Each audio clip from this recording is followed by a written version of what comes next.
19, pregnant, out of options. I asked my parents for help. My father threw me out at the dinner table. "You're not my daughter. Not anymore." He said it loud, so both his brothers would hear him do it. My mother buttered her roll. Only my grandfather set down his fork. Nobody else moved. I left with one suitcase and never looked back. For 9 years, they paraded a grandson through the family to save face. His report cards, his trophies, a boy who lived only in their bragging. I never said a word. I was waiting. Last week they knocked, dressed up, a wrapped present in my mother's hands. She brushed past me, already calling into the hall. My father opened his mouth to ask for the boy. Then he saw what I'd been raising for 9 years, and the question died where he stood. "I'm Maura, 28.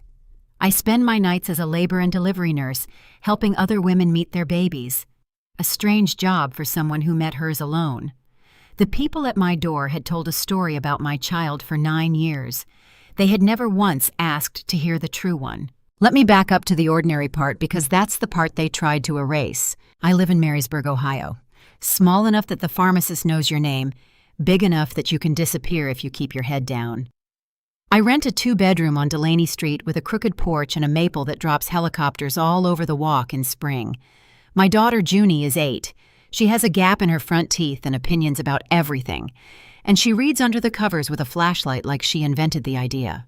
I built this, every plain piece of it. I work nights at St. Bride's, 3 or 4 shifts a week. I know the exact sound a monitor makes when a heartbeat is fine, and the different sound when it isn't. I've held the hands of strangers while they cried, and I've caught babies whose mothers had a whole room full of people waiting outside. I never begrudged them the room full of people. I just noticed it. You notice the thing you didn't get. In the back of my closet, there's a suitcase. Hard shell, navy, one wheel that sticks. It's the suitcase I left with. I keep it because throwing it away felt like pretending the leaving hadn't happened. And I don't pretend. I put winter blankets in it now. It has a job. For 9 years, that suitcase and I understood each other. We had a quiet life. No one from before knew my address. Then, one Tuesday in July, someone knocked like they had a right to. I wasn't expecting anyone. Junie was at her friend Priya's for a sleepover, and I had the rare gift of a night off and a book I wasn't reading. The knock came again before I reached the door. 3 sharp raps, then a doorbell my landlord never fixed, pressed twice anyway. I looked through the side glass, and my stomach dropped through the floor. My mother, my father, on my porch, in Ohio, in July, in their church clothes, Diane in the navy dress she saved for Easter, Ray in a sport coat despite the heat, and in my mother's hands, a gift bag, baby blue, tissue paper foaming out the top, a little card stapled to the handle. I could read the card through the glass. Someone had written on it in my mother's looping hand, "For our grandson, 9 years. Not a card, not a call, not a name in a hospital directory when I gave birth 2 towns over. And now they stood on my porch with a wrapped present and expectant faces, like they'd merely been running late. My hand was on the deadbolt. I hadn't decided to open it. I want to be clear about that. I didn't invite them in. I just needed to see if they were real. "Maura." My mother's voice muffled through the door, bright as a bell. "Maura, honey, we know you're in there. We came to meet him." Him. That single word told me everything and nothing at once. I opened the door 6 inches, no more. My mother took it as an invitation, the way she took everything. She stepped forward, and I felt the old muscle memory kick in, the flinch, the reflex to make room for her. I hated that it was still in me. I held the door. "Look at you," she breathed, scanning me head to toe, already disappointed. Then her eyes slid past my shoulder, into the hall, hunting. "Where is he? Where's our boy?" My father filled the doorway behind her, larger than I remembered, the sport coat straining. He was smiling, the wide public smile he used at church potlucks, the one that meant a photo was being taken of his generosity. "We've heard so much," he said. 9 years. That's long enough for anybody to be stubborn, Maura." He lifted the gift bag from Diane's hands like a man presenting a trophy. "Where's the young man? Where's—" And then a door opened down the hall. I'd forgotten. Junie hadn't gone to Priya's yet. The sleepover was tomorrow, and I'd mixed up the nights the way you do when you work in the dark. She padded out in her dinosaur pajamas, hair a mess, blinking. "Mom, who's here?" My father's mouth was still open around the word he'd been about to say. His grandson. The boy. Him. He looked at my daughter. The smile stayed on his face a full second too long, the way a smile does when the person wearing it has stopped controlling it. "That's not," he started, then stopped. 9 years of a story he'd told at every reunion, every Sunday, every funeral, and it collapsed in my front hall in the time it takes an 8-year-old to rub her eyes. I put Junie back to bed. I told her they were people I used to know. That was true. Then I came back and I did the only merciful thing I could think of, which was to end it fast. "You should go," I said. My mother's face had gone the color of the tissue paper. "Maura, there's clearly been a misunderstanding. We were told—" "You weren't told anything," I said. "You told yourselves." I looked at my father, who had not said a word since the hall. "Good night, Ray." I hadn't called him Dad in 9 years. I watched it land. I closed the door. I turned the deadbolt. Through the glass, I saw them stand there a moment, 2 people in church clothes holding a gift for a child who did not exist. And I understood something I should have understood the second I saw the bag. You do not drive across 3 counties after 9 years of silence to meet a grandchild you never asked about. Not out of love. Love doesn't wait for an occasion. Something had changed. Something had made a grandson suddenly, urgently necessary, and made my silence suddenly, urgently inconvenient. I just didn't know yet what it was. Before I go any further, if this is already turning your stomach, do me a small favor and hit that like button and subscribe so the story can reach other people who've been the family secret. And tell me in the comments where you're listening from tonight and what time it is where you are. I read every one. It reminds me the world is bigger than one porch in Ohio. Now let me take you back 9 years, because you can't understand the knock until you understand the night I left. Thanksgiving, 2017. I was 19 and 5 months along and terrified, and I made the mistake of thinking a holiday table was a safe place to tell the truth. My father set down his fork when I finished, then he stood. "You're not my daughter. Not anymore." He pointed at the front door, and he said it loud, so his brothers, Gordon and the late one, my Uncle Pete, could hear him be a man about it. The table went quiet. My aunt studied her plate. Diane picked up her butter knife and, God help me, buttered a roll, as if the meal were the thing in danger. Only my grandfather moved. Walter set down his fork, slow, and looked at his son with an expression I would spend 9 years trying to name. He didn't shout. He wasn't a shouting man.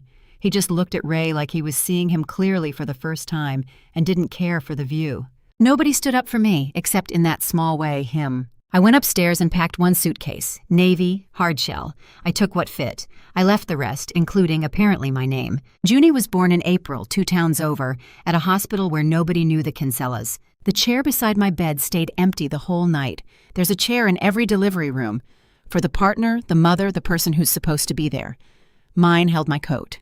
A night nurse named Rosa found me between contractions, alone, gripping the rail. She was near the end of a double, and she could have kept walking. She didn't. She pulled the chair close, and she held my hand, and she said, "You're not doing this by yourself, honey. Not tonight." She stayed past her shift. She was the first person to hold Junie after me. I became a nurse because of Rosa. Not for the money. There isn't much. Because she taught me that the person in the empty chair matters, and that you can choose to be that person for a stranger, even when no one chose to be it for you. That's the wound, if you want the honest word for it. Not poverty, not even the disowning. It was the standing there of everyone else, the way a whole table can watch you be thrown out and reach for the butter. I told myself I didn't need people who'd do that. Mostly I believed it, but I kept the suitcase. And every April, on Junie's birthday, I thought about the empty chair. The letters started the spring after Junie was born, in 2018. The first one came with no return address, a Marysburg postmark, my name and street in a shaky, deliberate hand I didn't recognize. Inside, $200 in an envelope and a single index card. On it 4 words, "Buy the girl shoes." No signature, but I knew only one person at that table had set down his fork. I almost sent it back. Pride is a luxury, though, and Junie's feet grow. I bought the shoes. They kept coming, every few months. Sometimes money, sometimes just a card.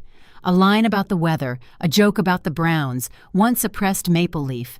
Never a phone number, never an ask to visit. He seemed to understand that showing up would cost me something, and that a man who'd watched his son throw me out had no right to cost me anything more. I never told my parents. I never told anyone. Those blue envelopes went in a cigar box on the top shelf of my closet, next to the suitcase, the two objects from before that I let myself keep. For 9 years, one person from that family knew I existed and chose, quietly, to prove it. And the week before my parents knocked on my door demanding a grandson, that person died. I just didn't know it yet. The voicemails started the next morning and did not stop. The first was my mother, sugar sweet. "Maura, honey, we got off on the wrong foot. Call me back. Family is family." The second, 4 hours later, thinner. "Your father is very upset. You embarrassed him." By the third, the mask had slipped entirely. "After everything we've been through for you, the least you could do is pick up the phone."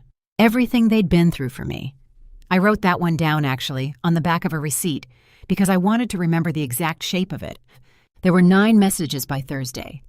Somewhere in the middle, the story leaked out of her without her meaning it to. "People are asking questions, Maura. The whole church is asking. Do you know what it's like to have people asking?" The church. Of course. Whatever this was, it had an audience. And my mother had never in her life done anything that didn't. I didn't call back. I've learned that silence is the only language some people can't argue with. But I saved every message. I had a feeling I'd want them later. 9 years of practice had taught me one thing about the Kinsellas. They never showed up without a reason, and the reason was never you. I found out about Walter from a coworker. Deb Prater has worked labor and delivery at St. Bride's for 31 years. She trained me. She's the kind of woman who remembers every baby's birth weight and every mother's maiden name, and she reads the county obituaries the way other people read horoscopes. "Kinsella," she said one night at the nurse's station, not looking up. "Any relation?"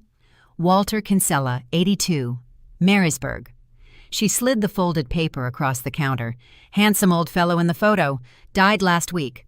The floor tilted. I put my hand flat on the counter to keep it still. Last week. He died last week. The blue envelopes had stopped in the spring, and I told myself he was just slowing down, that a man in his 80s gets tired of the post office. He'd been dying, and I hadn't known, and I hadn't gone. "Maura?" Deb's voice came from very far away. "Honey, sit down." I read the obituary standing up. It was short, the way the proud ones always are. And halfway down, in the list of survivors, I found the sentence that turned my grief into something colder. Survived by his son Raymond and daughter-in-law Diane and his beloved great-grandson. His great-grandson, in print, in the county paper. The lie had a byline now. Deb sat me in the break room and made me the terrible coffee and did not ask questions I wasn't ready for. But she watched me put 2 and 2 together, and when I finally spoke, she just nodded like she'd already done the math. "He died last week," I said. "And 2 days later, my parents show up on my porch with a present for a grandson they've never met." I looked at her. "You don't do that for a child. You do that for a will." "There it is," Deb said quietly. I didn't know the terms yet. I didn't know the numbers. But I knew Walter had owned the house on Cardinal Road free and clear, and 40 acres his father had farmed. And I knew that in a family like mine, land was the only love language anyone spoke fluently. Something in that estate needed a grandson, and for 9 years my parents had told the whole county they had one. Now the man who could have corrected them was in the ground, and the only thing standing between the Kinsellas and whatever Walter had left was the truth about a child they'd never bothered to meet. My child, my girl. I drove home as the sun came up, and I sat in the driveway a long time. Grief for the one person who'd chosen me, and under it, rising, the first clean edge of anger. They hadn't come for Junie. They'd come to use her. And when she turned out to be the wrong shape for their story, my father's smile had died in my hallway. Not because he was sorry, but because I had just cost him something. I decided, sitting in that driveway, that I would find out exactly what. Ray's letter came Saturday, typed, which was somehow worse. My father had never typed anything to me in his life. "Dear Maura," it began, as if we were pen pals. "Your grandfather's passing has reminded me that life is short and family matters more than pride." It went on like that for a paragraph. Reconciliation, forgiveness, the Lord's plan. And I almost admired the craftsmanship, the way every sentence performed warmth while asking for nothing yet. Then, near the bottom, the ask arrived, wearing its Sunday best. "There are matters of the estate that require the family to present itself as one. It would mean a great deal to your mother and me to introduce our grandson to the family attorney. We can make this easy for you, Maura. We can make it worth your while. Worth my while. He'd typed that. My father, deacon of Grace Fellowship, had put in writing that he would pay to be introduced to a boy he knew did not exist. I read it 3 times. Then I understood the shape of the thing. He didn't need me to reconcile. He needed a grandson to walk into a lawyer's office. He was hoping, I think, that 9 years of poverty had made me the kind of woman who could be rented, who might borrow a nephew, coach an 8-year-old to answer to a boy's name, sign whatever needed signing, and take the check. He had told the story so long he thought everyone else was lying too. The photo was the part that broke something open in me. Junie was at Priya's. The sleepover, finally on the right night, and I did the thing I'd never let myself do in 9 years. I looked. I searched my mother's name online, and there she was, public as a billboard, a whole Facebook life I'd been exiled from. And there he was, their grandson. Post after post, a dark-haired boy at a baseball game.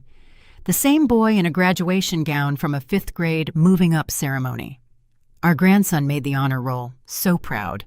31 likes, comments from women named Louise and Carol Ann and Deb, a different Deb, saying he has Ray's eyes. I knew that boy. Not well. He was Gordon's grandson, my cousin's kid, 3 counties over. My mother had been lifting photographs of my uncle's family and captioning them with my child's imaginary life.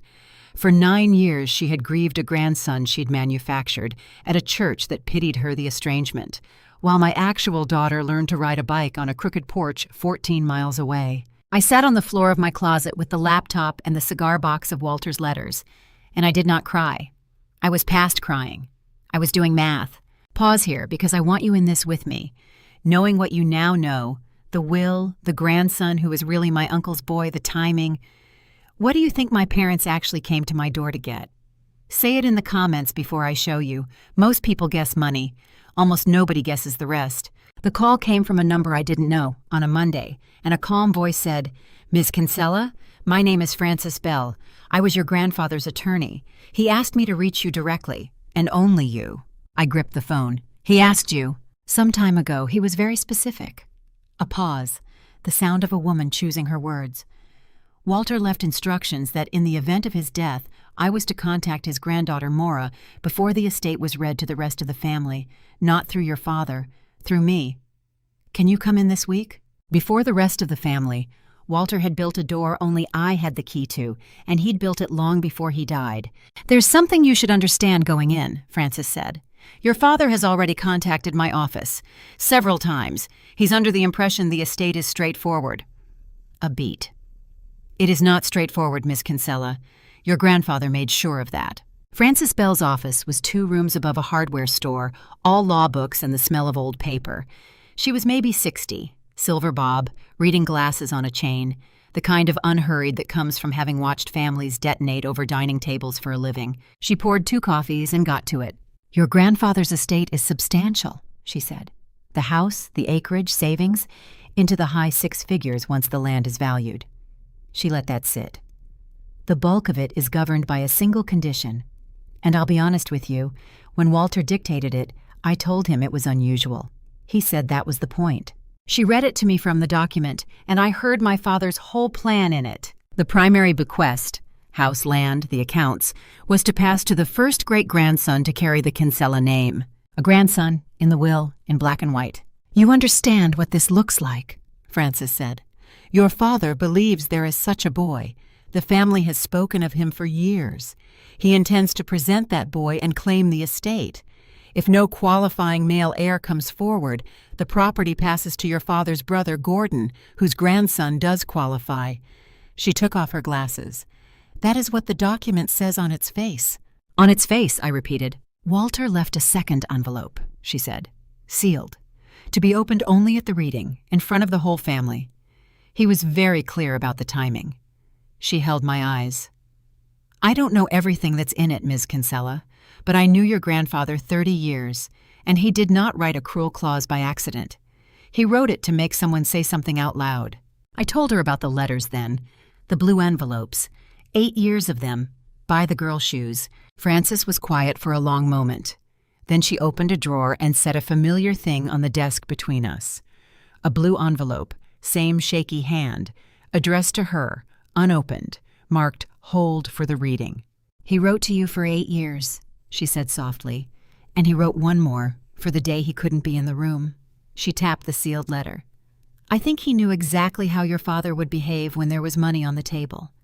And I think he decided a long time ago that he was going to be standing behind you when it happened, even if he had to do it from the grave." I drove home with the shape of it finally clear.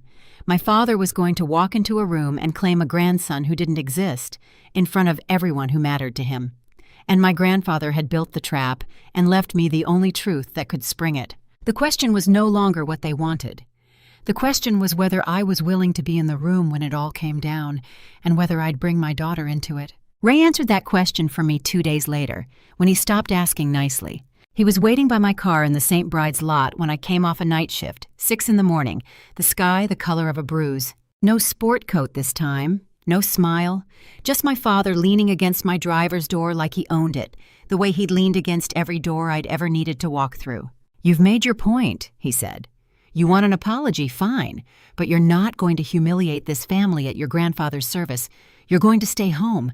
You and whoever that was." "Her name is Junie," I said, "your great-granddaughter." Something flickered across his face and was gone. "I don't know what Walter told you, or what you think you're owed, but I've spent 30 years building a name in this county, and you are not going to walk in and burn it down over spite." He pushed off the car. "I can make things very hard for a single mother who works nights, Maura. Custody people ask questions. Landlords hear things. Don't make me be that man." There it was, the real Ray in a parking lot at dawn, threatening to have someone look into whether I was fit to keep my own child. I didn't flinch. 9 years of the empty chair had burned the flinch out of me. "You should go home and get your story straight," I said, and I unlocked my car and made him step aside to let me open the door. He thought he was threatening a woman with nothing. He had no idea what was sitting in a cigar box on my closet shelf. My mother tried the other approach, where Ray came with threats, Diane came with tears, which in our family had always been the more dangerous of the two. She caught me outside the grocery store 2 days later, must have followed my car, and she was already crying before I'd closed the trunk. "I've lost my father-in-law, and I'm losing my daughter all in the same month," she said, dabbing carefully so the mascara held. "Maura, I am begging you. Whatever your grandfather told you, whatever's in that letter, just let your father handle the estate. Come to the reading, sit quietly, be a family for one afternoon. That's all we're asking. Sit quietly while Ray claims a grandson that doesn't exist. It's more complicated than—" "It's not complicated at all," I said. "You made up a child because the truth embarrassed you. Now the made-up child is worth money and the real one is in the way. That's not complicated, Mom. That's just ugly." Her tears dried with startling speed, which was how I always knew they'd been for an audience. Her voice dropped into the register I remembered from childhood, the one under the sweetness. "You always did think you were smarter than this family. You'll come to that reading and you'll ruin your father, and then you'll have nothing and no one, same as you've had for 9 years. At least think about what it does to you." "I've had my daughter for 8 years, I said. "That's not nothing. That's the whole thing." I put the last bag in the trunk. "You should have met her, Mom. That's the part you'll never get back. Not the farm. Her." I drove off and left my mother standing in a parking lot, and in the rear view she was already on the phone, and I knew whatever she was saying about me was being said in the past tense, the way you talk about the dead. That night, while Junie slept, I took the box down and read them in order. 8 years of blue envelopes, start to finish, for the first time. I'd never let myself do it before. Read one at a time, they were just money and weather.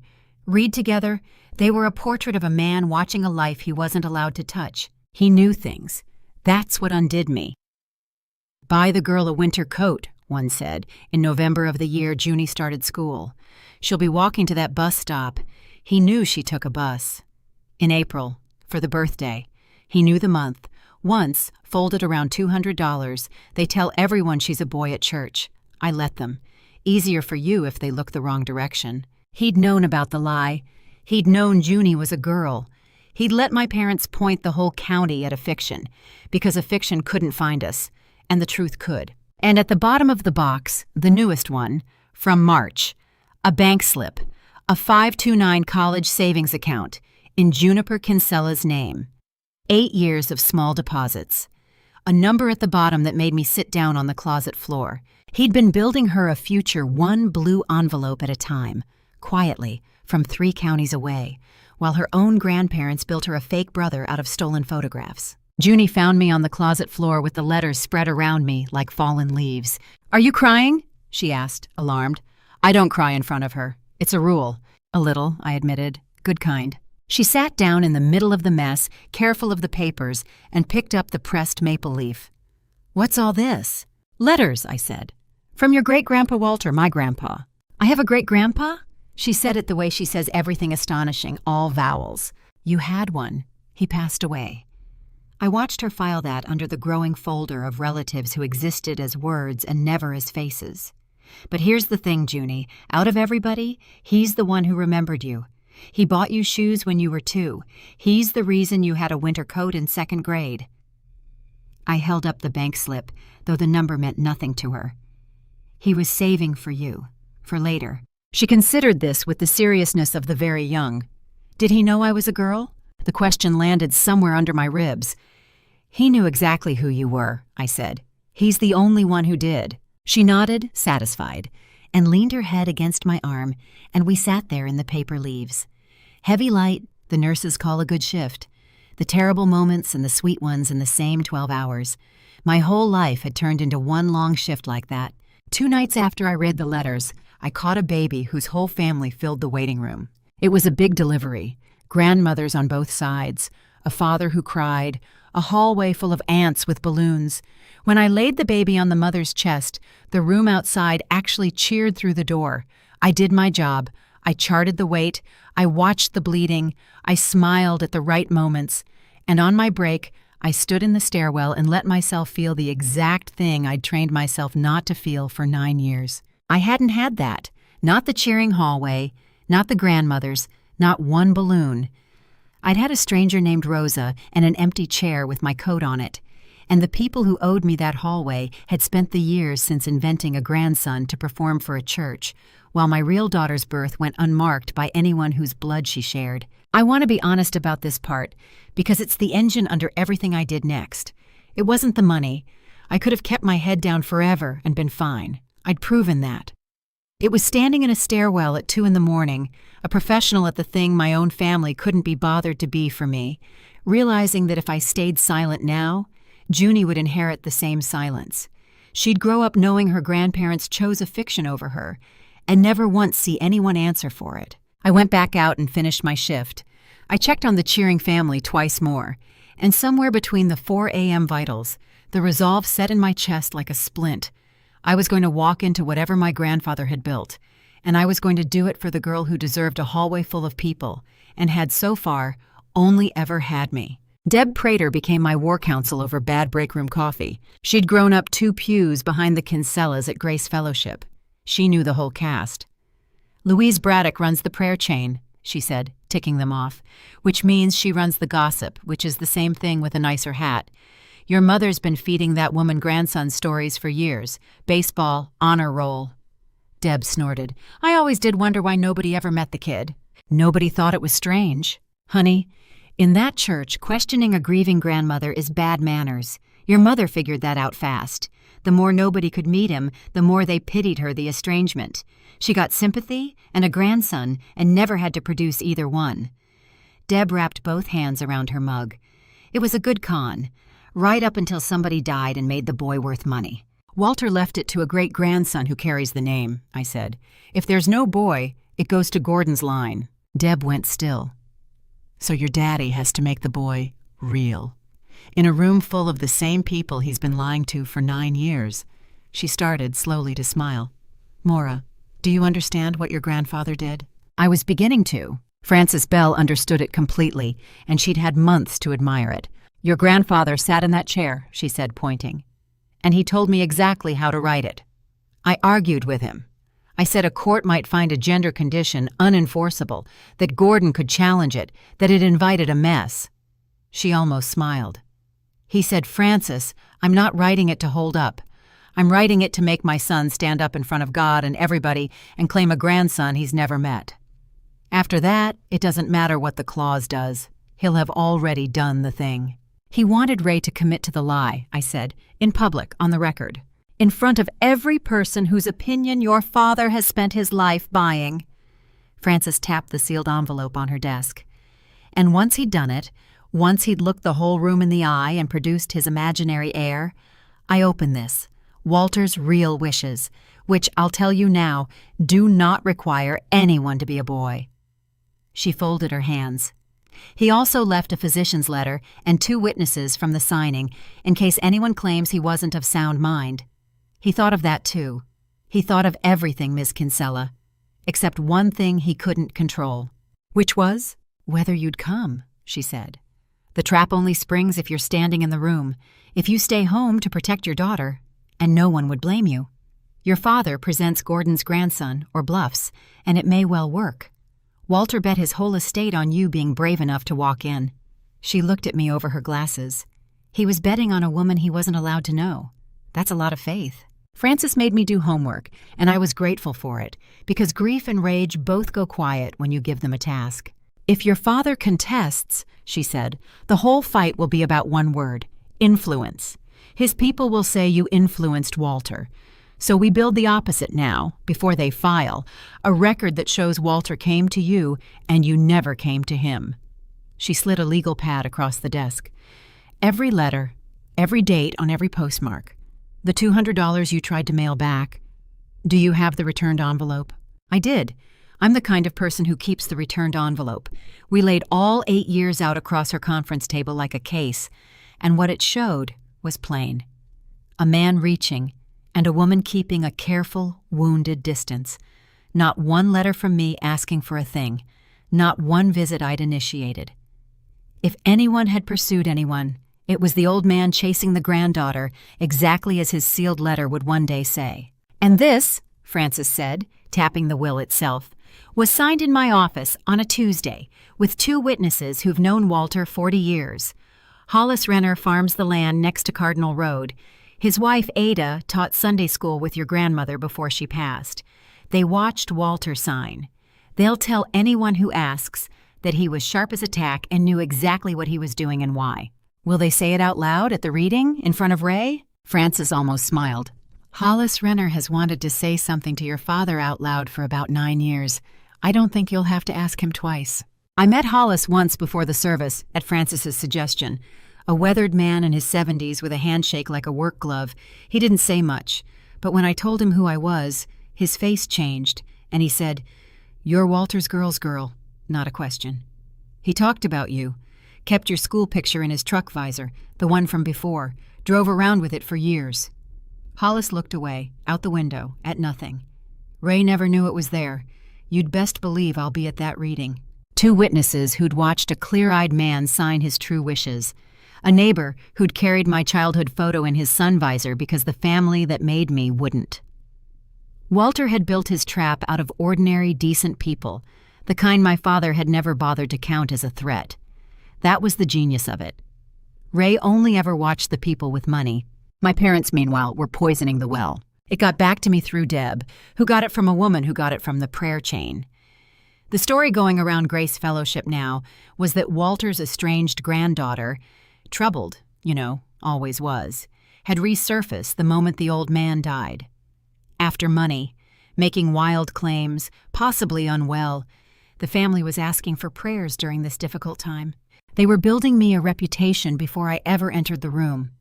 If I stood up and told the truth, I'd be the bitter, grasping daughter they'd warned everyone about. My mother had spent 9 years teaching that congregation to see me as a cautionary tale, and now she was spending Walter's death teaching them to see me as a threat. It worked on almost everyone. It did not, it turned out, work on Louise Braddock. Louise called Deb, and Deb called me, and the message was small, but it was a crack. Louise had been going back through 9 years of Diane's grandson photos for the memory board at the service, she said, and she'd noticed the boy in the honor roll photo was wearing a jersey from a school district 3 counties over. The same district, someone mentioned, where Gordon's family lived. She's not sure of anything yet, Deb told me, but she's a woman who spent 40 years spotting when a story doesn't add up, and this one stopped adding up. One person starting to see, it's how everything begins. The hard conversation came on a Sunday over pancakes from the smallest person in the house. "Why don't I have grandparents?" Junie asked, syrup on her chin. "Priya has 4. I don't have any." I'd known it was coming. You can't raise a child in a town full of families without her doing the math eventually. "You have some," I said carefully. "They live near here. But when you were a baby, they and I had a big disagreement, and they decided they didn't want to be part of our family." "Because of me?" And there it was, the exact wound, jumping one generation, landing in a child with syrup on her face. The fear that you are the reason you weren't chosen.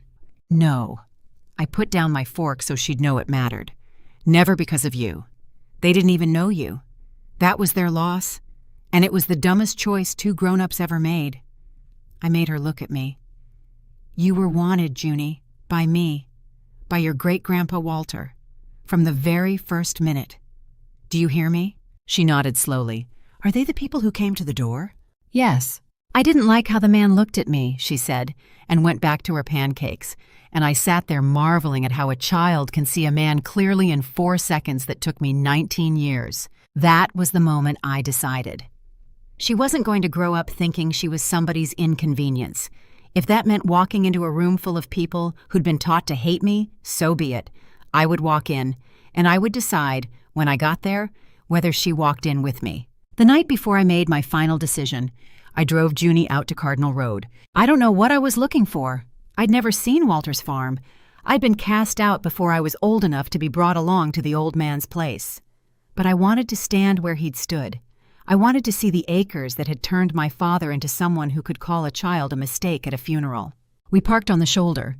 40 acres rolled out gold in the last light, corn on one side, a soybean field going to seed on the other, and at the center a white farmhouse with a wraparound porch and a barn that needed paint. It was beautiful in the plain Ohio way. Nothing grand, just land a family had kept its hands on for 3 generations. "Is this great-grandpa's?" Junie asked, nose to the window. It was. It's going to be part of a big, grown-up argument. I looked at the porch and tried to picture an old man on it, alone, writing me letters he'd never sign. The people from the door want it. That's really why they came to see us. Junie was quiet a moment. Then, with the brutal clarity of 8, they wanted a house, not me. I could have softened it. I didn't, because she'd already seen the true shape, and lying would only teach her to doubt her own eyes. "They wanted the house," I agreed. "Your great-grandpa wanted you. Those are 2 different kinds of people, and you're going to meet both kinds your whole life. The trick is telling them apart fast." I turned in my seat. "You told them apart in 4 seconds at the door. That's a gift, Junie. Don't ever let anybody talk you out of it." We sat on the hood a while and watched the light go. A neighbor's dog barked somewhere. It should have felt like loss. This land I'd never walk, this old man I'd never thank. Instead, it felt, strangely, like being claimed.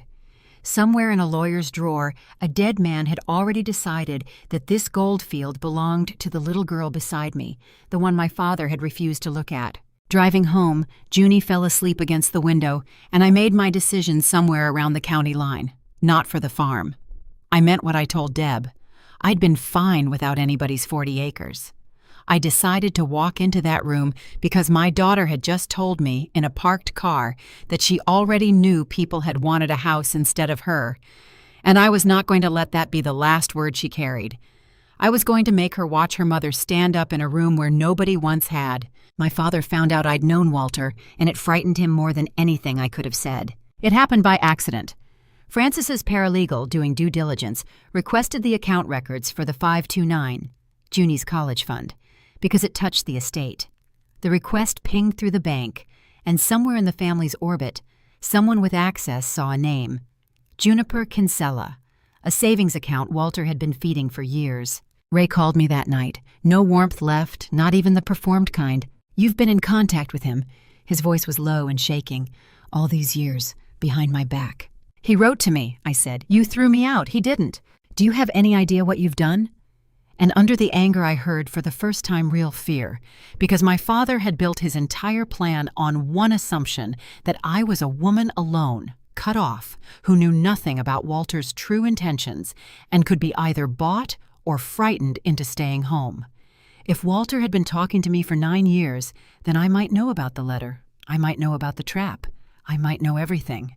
"I'll see you at the service, Ray," I said, and hung up and listened to my own heartbeat, steady in the dark. He spent the next week trying to make sure there'd be no service I could walk into, and he very nearly took it all away from me before I ever reached the door. My father did not fight fair because he had never in his life had to. The first blow landed as paperwork.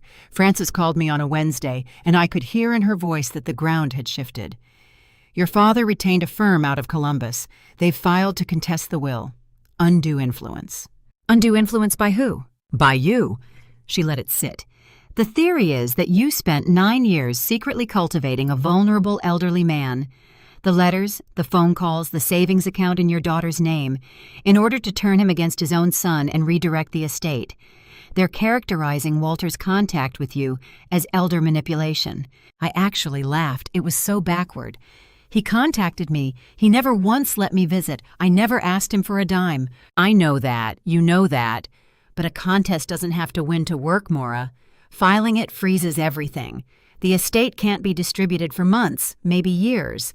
And in the meantime, your father gets to tell one story to a courthouse and a very different one to his church. The man who threw me out for being pregnant was now, with a straight face, accusing me of preying on the old. At Grace Fellowship, I stopped being a cautionary tale and became a villain. Deb kept me updated because she thought I needed to know what I was walking into, and she was right, even though every report was a small cut. My mother had wept at a Wednesday prayer meeting. The estranged daughter, back for money, using a poor, confused old man, dragging the family through court during their grief. The prayer chain carried it into every kitchen in the county. Someone started a meal train for Ray and Diane in their time of trial. A meal train for the people who threw their pregnant child into the November cold. The town was bringing them casseroles. I'd spent 9 years being no one, and it had cost me. Now I understood there was something worse than being erased, which was being rewritten. My mother was a better author than I'd ever given her credit for. She'd taken the true story. Girl asks parents for help, parents cast her out, grandfather quietly saves her child, and turned every noun inside out. In her version, she was the wronged mother. I was the wolf. And the terrible thing, the thing I sat with at 3 a.m, was that her version was winning. It stopped being an abstraction the day it followed me into the pharmacy. I was picking up Junie's inhaler refill when I felt it, the particular stillness of being talked about.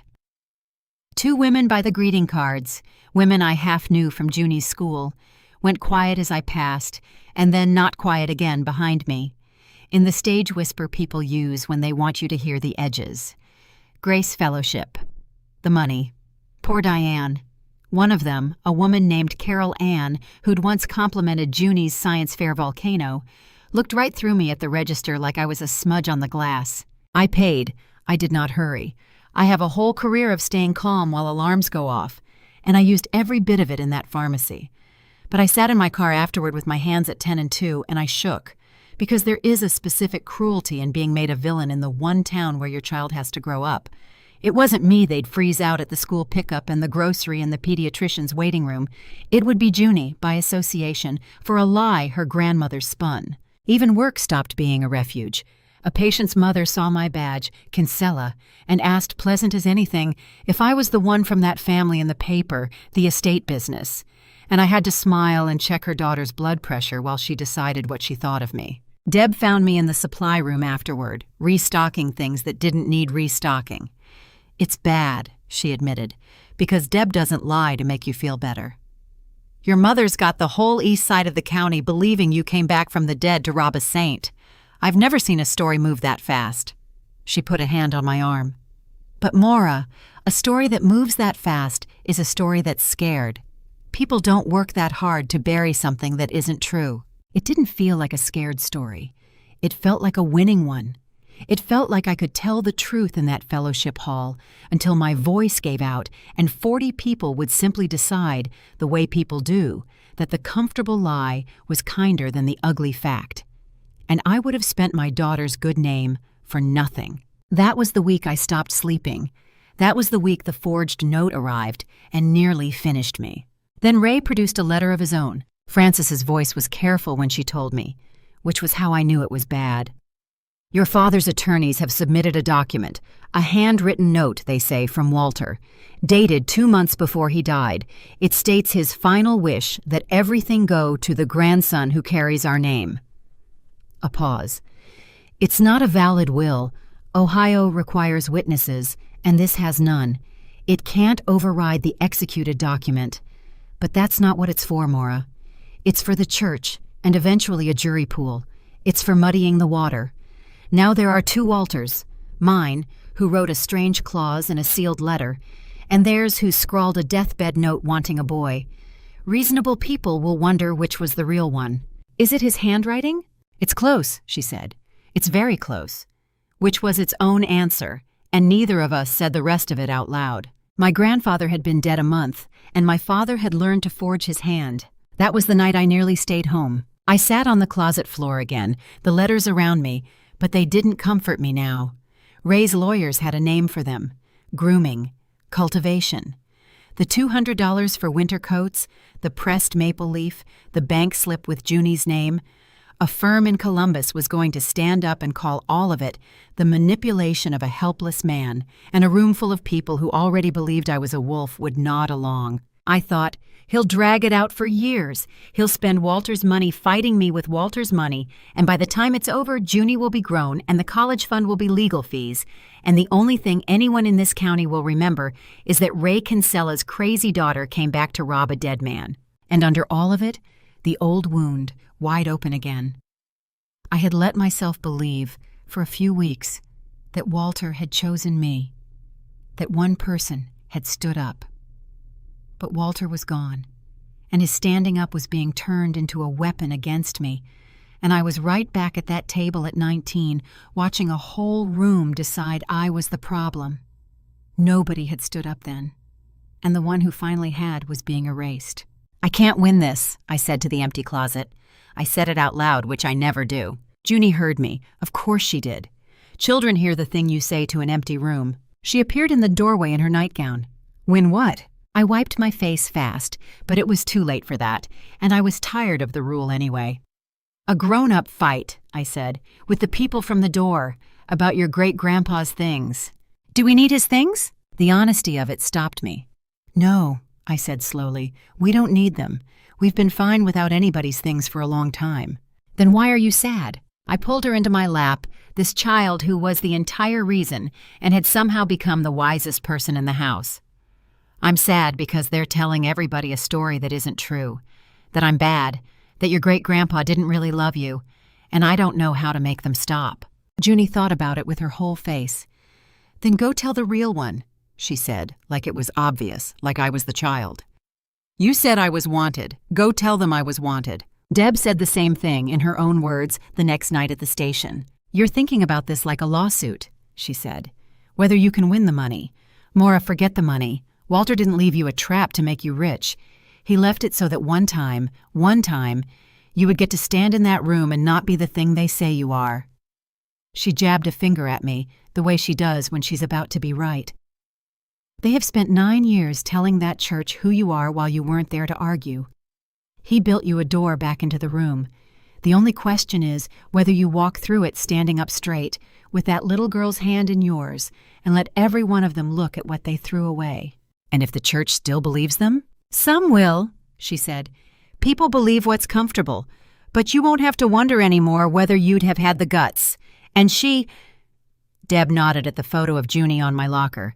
She'll see her mother do it. That's worth more than the 40 acres, and you know it. The service was on a Saturday at Grace Fellowship, with the reading of the will to follow at the Fellowship Hall.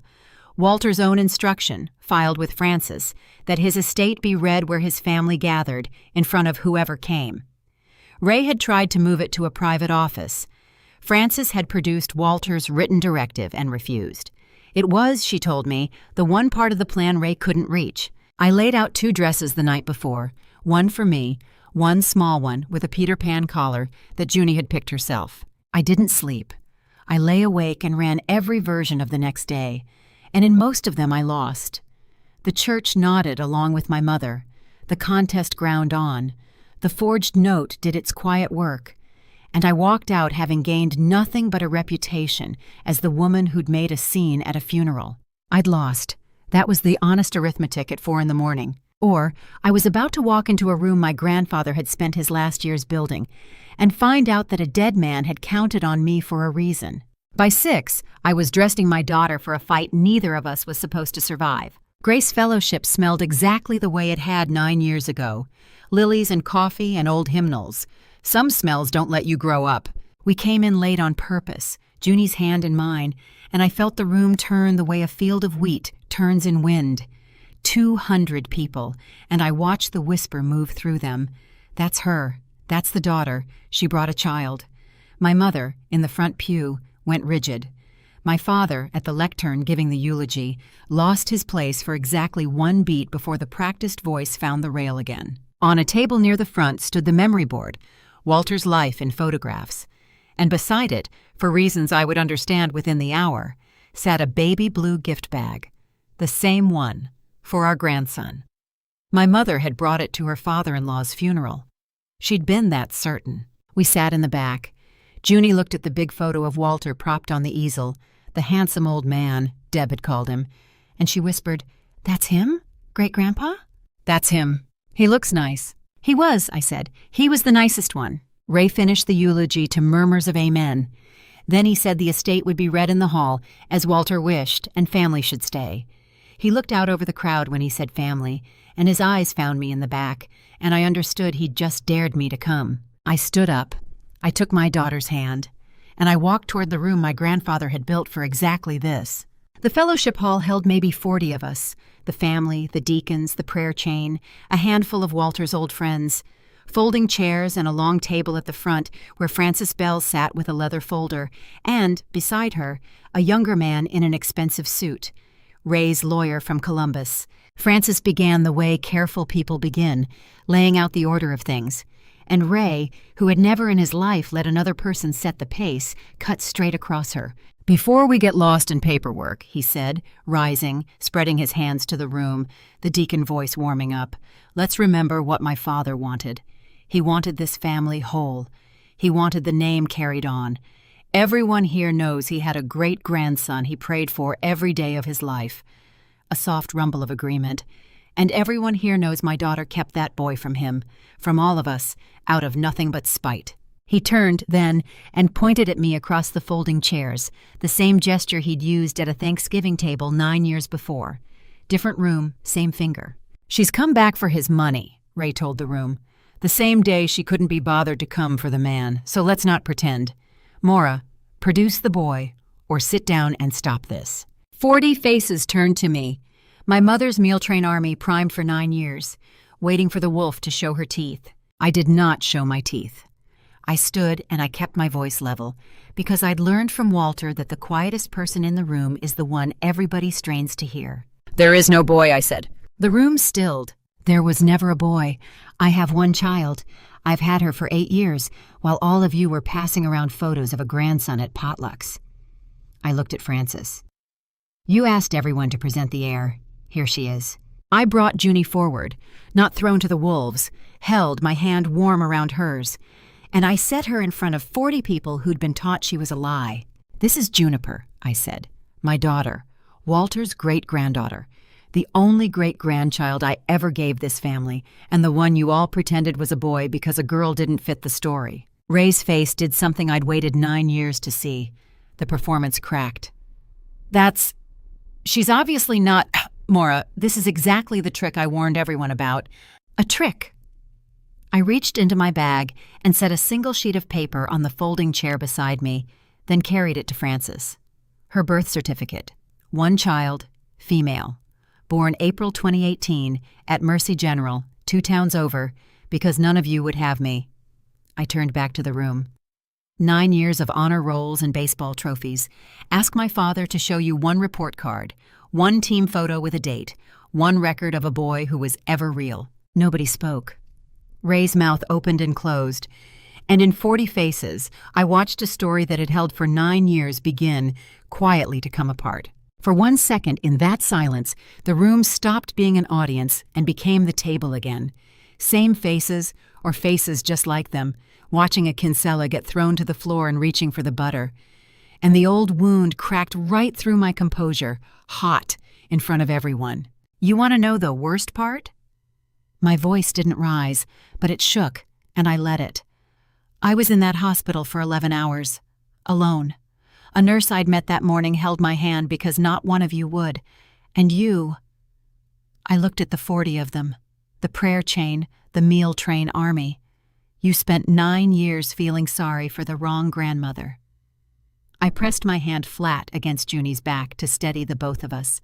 I'm not telling you this so you'll feel bad. I'm telling you so you'll finally have the true story, since you've all been carrying the fake one so faithfully. Nobody reached for the butter this time. A few of them couldn't look at me, which was its own kind of answer. I breathed once, slow, the way I do before I walk into a hard room at work, and I put the composure back on. But they'd seen it crack. They'd seen what it cost. That mattered more than any receipt. Ray did what drowning men do. He grabbed for anyone. Diane. He wheeled on my mother. Tell them about our grandson. And my mother, who had authored the whole fiction, who had wept it into a prayer chain, who had brought a blue gift bag to a funeral, opened her mouth to save him and found she had spent all her words already. She looked at Junie. She looked at 40 people she'd lied to for 9 years, and nothing came out. That's when Louise Braddock stood up. She was a broad woman in a flowered dress, the prayer chain general, the one person my mother could least afford to lose. She had a manila folder in her hands, and she did not look at me. She looked at Diane. I made the memory board, Louise said. Diane, you gave me the pictures, the grandson pictures, for Walter's board. She opened the folder with the deliberateness of a woman who has been lied to and intends to be thorough about it. This one, the honor roll boy, that's a Jefferson County jersey, number 11. She held it up so the room could see. My sister teaches in Jefferson County. I called her Tuesday. That's Gordon's grandson, the Kinsella boy, the real one. She finally turned to my mother, and her voice went flat and terrible. You've been showing me photographs of Gordon's grandchild for 9 years and telling me he was yours. I prayed for that boy by name, Diane. I put him on the chain. Gordon Kinsella, 3 chairs over, went the color of ash, because those were his grandson's photos, lifted off his own son's Facebook, paraded as someone else's for nearly a decade. The rumble in the room was no longer agreement. It had teeth now, and the teeth were not pointed at me. My mother made a sound I'd never heard her make. She started. People kept asking. After Maura left, people kept asking about the baby, and I couldn't tell them what we'd done. Her hands fluttered. So I said it was a boy. And then it was just easier. Every year it was easier to keep him than to explain. There it was, the truest thing my mother had said in 9 years, and it damned her completely. She hadn't invented a grandson out of grief. She'd invented one to hide a cruelty. The lie wasn't love. It was a coat of paint over the thing they'd done to me, refreshed every Sunday for 9 years so no one would see the rot underneath. You could have told them the truth, I said quietly. At any point in 9 years, you could have said, our daughter had a little girl, and we were too proud to know her. That's all it ever would have taken. And every single year, you chose the boy who didn't exist over the granddaughter who did. Junie's hand tightened in mine. She didn't understand all of it, but she understood the shape, that these people had made up a pretend child rather than have a real her, and I felt her press closer to my leg, and I put my hand on her hair, and I thought, never again will you wonder if you were the one who wasn't enough. Ray's lawyer leaned to murmur something urgent in his ear. Ray waved him off. He had 1 card left, and he was going to play it, because men like my father always believe the paper will save them. None of this changes the will, Ray announced, straightening his jacket, reaching for the deacon voice one last time. My father's final wishes were clear. Francis, read the note. His real note. The one that says the name goes on through a grandson. He looked around the room, gathering the last of his authority. Everything else here is theater. Frances Bell folded her hands on the leather folder and looked at him with the patience of a woman who had been waiting 3 months for exactly this sentence. Ray, she said, I would be glad to read what your father actually wrote. Frances opened the leather folder and took out 2 things, the executed will, and beneath it, a blue envelope in a shaky, familiar hand, marked in Walter's writing, to be read aloud. All of them. Especially my son. Ray's lawyer was on his feet. That letter is the product of undue influence. My client has a competing document, Mr. Kinsella's own handwritten final wishes. And we intend to— You intend to contest, Francis said mildly. I know, you filed, which is exactly why your client asked just now in front of all these witnesses that I read what Walter really wrote. She looked at Ray. You did ask, Ray. Everyone heard you. She broke the seal. If Francis is reading this, she began, then I'm gone, and my son is standing in a room full of people he's been lying to, asking for my land. The hall went absolutely still. I need to say some things while I still have a witness who can't be shouted down. First, the clause about a grandson. I wrote that on purpose, and Francis told me it might not hold up, and I told her holding up wasn't the point. I wrote it because I knew Ray. I knew that the second there was money on the table, he'd stand up in front of God and everybody and swear he had a grandson, the boy he and Diane invented the year they threw my granddaughter out into the cold. I wanted him to say it out loud.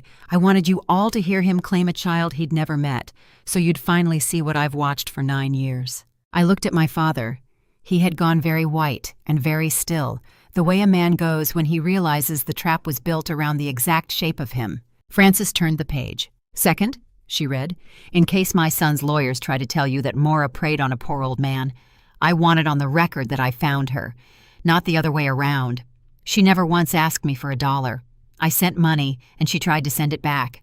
Every letter, every year, was me chasing a granddaughter who had every reason to slam the door and didn't.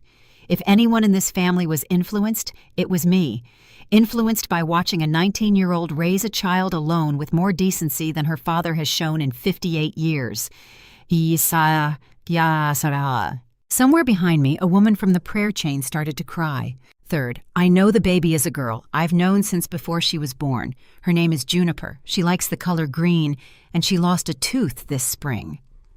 Frances's voice caught just slightly, and she pressed on.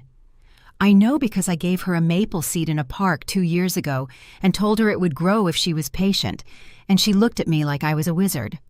I never told Maura. I didn't want to make her choose between me and her peace, but I have met my great-granddaughter. She is the best thing this family has produced in 3 generations, and my son called her a lie to a church full of people to get his hands on my farm. I put my hand over my mouth. Junie tugged my sleeve. That was him? She whispered. The maple man? The seed's this tall now, Mom. She held her hand at her knee, and I understood that Walter had held her once, briefly as a stranger, so that he could hold her in his heart for real, and had carried that secret to the grave rather than cost me a single easy night. Ray's lawyer tried one last time because it was what he was paid for. This letter proves my point. A vulnerable man, obsessed with an estranged granddaughter, clearly manipulated into— I'll stop you there.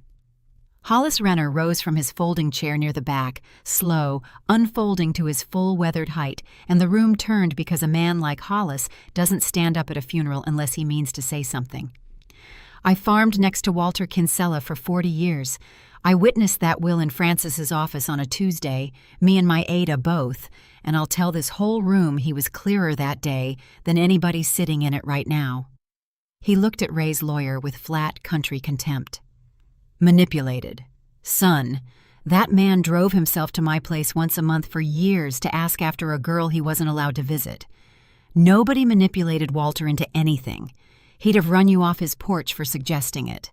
Then he did the thing that finished it. He reached into his jacket and took out a small, creased photograph, and he held it up. This rode around in the visor of Walter's truck for years, Hollis said. He showed it to me the day he found out she'd had the baby. School picture. Maura, maybe 14, gap-toothed just like the little one there. His voice roughened. He'd have this in his hand and he'd say, Hollis, they threw her out and I sat there. I set down my fork and I sat there. 9 years that ate at him. So don't you dare stand in his own church and call his love for that girl manipulation. It's the one clean thing in this whole rotten business. Ada Renner, beside him, added just one line, quiet. He knew the baby was a girl the whole time, told us her name, told us he'd met her once, in a park, and it was the best day he'd had in years. 40 people looked from the old farmer holding a 14-year-old school photo to my father, who had spent that same 9 years telling them all a boy existed. The undue influence story died right there, in the mouth of a man with dirt under his nails who had no reason on earth to lie. Frances reached the last page and her voice steadied into the flat clarity of a legal instrument. "The house on Cardinal Road, the 40 acres, and the accounts," she read. "Go to the child my granddaughter Maura was carrying the night this family turned her out, regardless of that child's sex, name, or anything my son has told anyone. Held in trust, with Maura as trustee, until Juniper turns 25. My son gets the pocket watch. He'll know why." The room made a sound like a held breath letting go. "And to Maura," Frances read, gentler now, "I'm sorry I only ever came to you in envelopes. I was a coward about the big things, and I know it. But I want you to hear this in front of the people who watched you go. Nobody stood up for you at that table. I've hated myself for 9 years that I only set down my fork. So I spent those 9 years making sure that when it counted, when the whole family was watching, I would be standing behind you, even if I had to do it from the grave. You are my daughter's daughter, and you were never, not for one day, no daughter of mine." He'd heard it. Across 9 years and the whole length of his dying, he'd heard the exact words Ray threw at me, and he'd reached out of the ground to take them back. "I don't cry in front of Junie. I broke that rule for the second time in a month," and she reached up and wiped my face with her sleeve. Very seriously, the way I do for her. My father detonated. "That's not—" He was confused. He was old. "That letter is—" Ray's voice climbed and cracked. "I gave 40 years to this family, and that farm was supposed to be mine. It was always going to be mine until she—" He stabbed his finger at me, and the deacon polish was gone. And what was left was just a man who had wanted the land his whole life and could not believe a dead father had chosen a girl over him. Gordon was going to get it. Do you understand? If there was no boy, Gordon's line takes everything, and I was not going to lose my own father's farm to my brother over a mistake she made at 19. The word mistake hit the room like a slap. 40 people heard my father, at his own father's funeral, call my daughter a mistake and my inheritance a theft, in the same breath he'd used all morning to grieve. His lawyer was packing his briefcase. That's how you know it's over, when the man being paid to believe you stops. "And the note?" Frances asked quietly, almost kindly. "The handwritten final wishes, dated 2 months ago. Walter was in hospice 2 months ago, Ray. He couldn't hold a pen. I have the nurse's logs. Would you like to tell this room who actually wrote that note?" Ray opened his mouth. Nothing came out. For the first time in his life, my father had run all the way to the end of his own story and found no one waiting there to catch him. I want to pause here, because this is the part I most want you to take with you. If you have ever been the one who was thrown away, the scapegoat, the family secret, the cautionary tale told at tables you weren't invited to, hear me. The people who cast you out are counting on your silence and on your absence to keep their story clean. You do not owe them the ending they wrote for you. If this reached you tonight because you needed it, tell me in the comments about the moment you stopped carrying a story that was never yours to carry. I read every one. Now let me tell you how it ended, because it didn't end with shouting. It ended with me finally getting to say the quiet thing. I didn't scream at my father. I'd waited 9 years, and I found when the moment came that I didn't want to. I picked up the blue gift bag from the memory table for our grandson, and I walked it over and set it down in front of him, in front of everyone. "You never opened it to check," I said. "You bought a gift for a boy you invented, and you never once wondered if you were wrong. That's the whole thing, Ray. That's the whole 9 years." I looked at him, and I felt the old flinch reach for me one last time, and I let it go. "You said I was no daughter of yours. You were right. I stopped being yours the night you made it true. But you were never going to erase her." I put my hand on Junie's shoulder.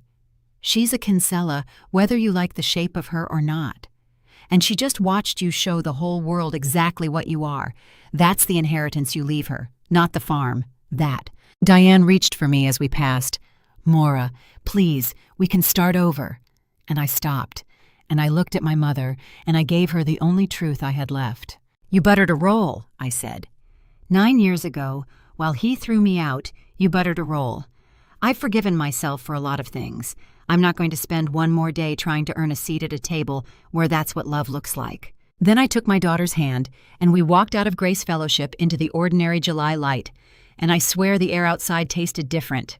The contest died within a month. Ray's Columbus firm withdrew once the forged note surfaced for what it was. A handwriting analyst confirmed what everyone in that hall already knew, and a forged testamentary document is not a lawsuit, it's a felony. The county prosecutor took an interest. Ray was not, in the end, charged. Frances told me the family reached an arrangement, which I understood to mean Gordon, humiliated and furious about his grandson's stolen photos, made his brother a set of promises with a lawyer in the room. I didn't ask. I was done with that family's arrangements. The estate settled the way Walter wrote it. The house on Cardinal Road, the 40 acres, the accounts, in trust for Junie, with me as trustee, until she's 25. I haven't sold the land. I lease the acreage to a neighbor who farms it well, and the money goes back into the trust, and someday my daughter will decide what a Kinsella farm is worth to her. It'll be her choice. She's had enough chosen for her. Grace Fellowship did what small churches do. It split. Some stayed loyal to Ray and Diane. People believe what lets them keep their casseroles. But Louise Braddock resigned from the prayer chain and mailed me, of all things, the memory board, with Gordon's grandson's photos removed and a note. These were never yours to grieve. I'm sorry it took me 9 years to count the jerseys. The town talk turned faster than I'd believed a town could turn. A fabricated grandson is the kind of detail that outruns any prayer chain.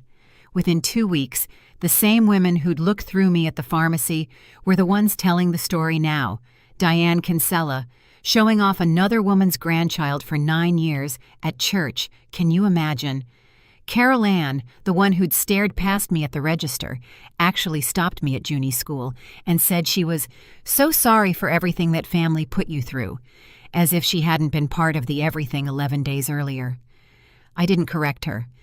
I've learned people need to be allowed to quietly change sides. Making them admit it just slows the changing. The part I hadn't expected was Gordon. My uncle called me, the first Kinsella besides Walter to dial my number in 9 years.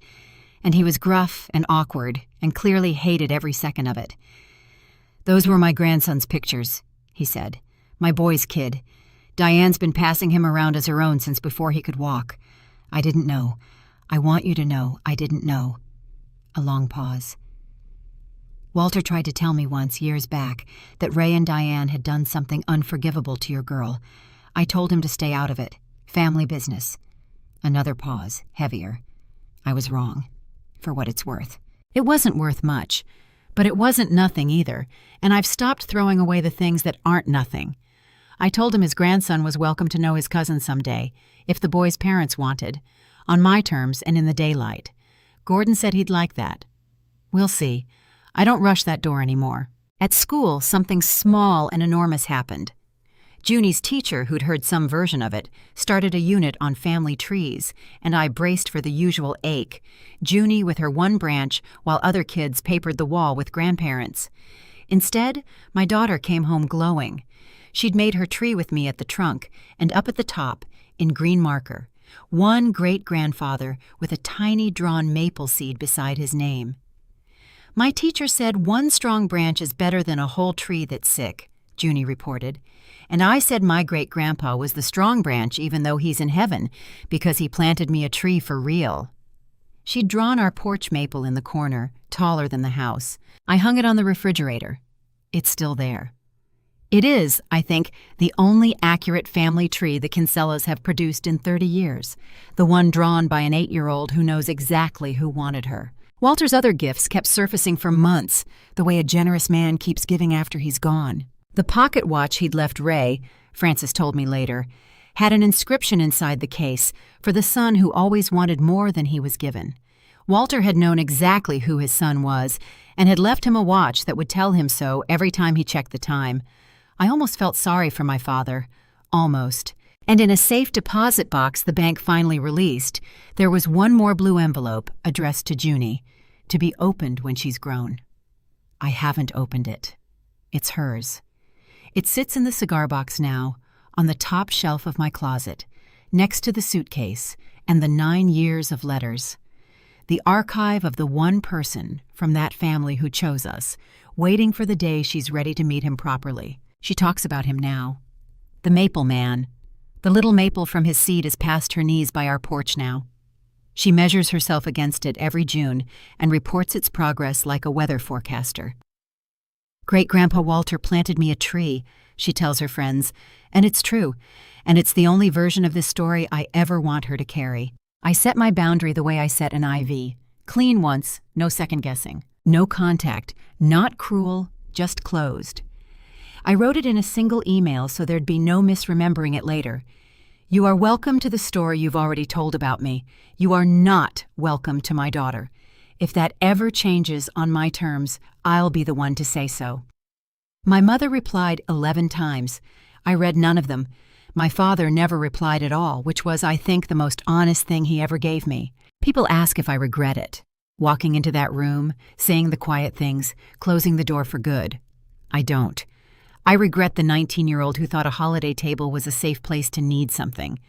I regret the years I spent believing the empty chair meant I was the kind of person nobody sits beside. But the door? No.